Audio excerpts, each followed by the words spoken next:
When you think of Philadelphia, you always have to think of the crown jewel of Philadelphia, which is Rittenhouse Square. We've had a chance to tour Rittenhouse Square, walking around, but we have not had a chance to meet one of the best entrepreneurs and advocates since the 1980s in helping build this crown jewel. Alan Dom, a dear friend of mine, awesome real estate broker. Through the eons, you have really seen Rittenhouse. You had a vision back in the 80s. Yes, I did, Craig. Thank you. Thanks for having me, Bob. Oh no, you kidding me? You're like, you helped the city. I had Rittenhouse Square is so special. Originally, William Penn laid out Philadelphia with 4 equal squares. Rittenhouse was one of them. Washington Square is another, and there's 2 others. But Rittenhouse Square is unique. In fact, today, if we look at the assessed values of real estate just surrounding the square, $3.7 billion. 3.7 billion? Billion. A few years ago, it was rated the 6th best neighborhood in North America by Places Rated Almanac. So Wow. It's a really unique property. When 1999, I bought the Barclay Hotel. It was a closed hotel, 240 hotel rooms. There were 30 existing condos. I remember that. And it was kind of a mess. And there was no hot water in the building. The bills weren't being paid. And what we did was we converted those empty hotel rooms to condominiums. And people had the opportunity to come in and design their custom homes, which was really unique. Especially back then. Especially back then. Even today it would be unique, because you could build whatever you wanted. You could buy 10 rooms, 8 rooms, 6 rooms, and build whatever you wanted. And then the Barclay Prime happened, which is a story in itself, where I was looking for the right restaurateur.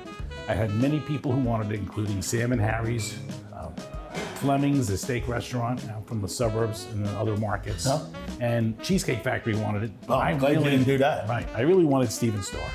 He looked at it 2 or 3 times and finally convinced him this would be a great location to open a restaurant. The only thing that we did was we cultivated locations for Stephen to perform his magic.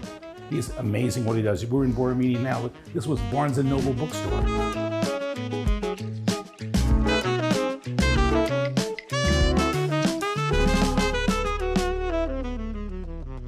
This is the, I'm going to say, crown jewel of what you have. You had a vision. How did you went from Barclay Prime with the lobster cheesesteaks to then you had Park, then you have Butcher Singer, you have Love, you have all these things.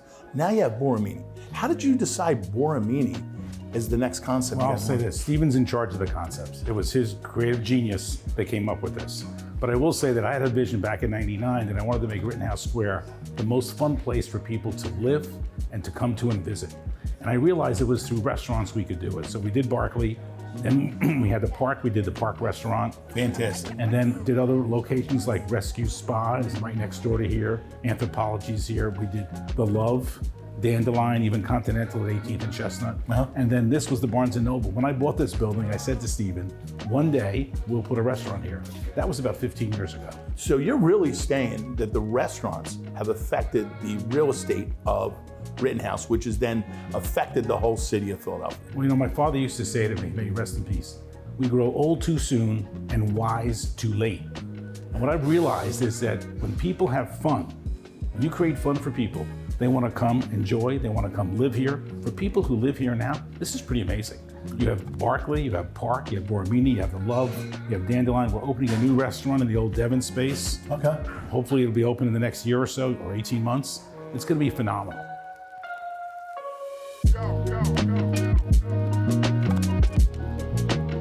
Where do you see Philadelphia between now and the 250th birthday in growing in real estate?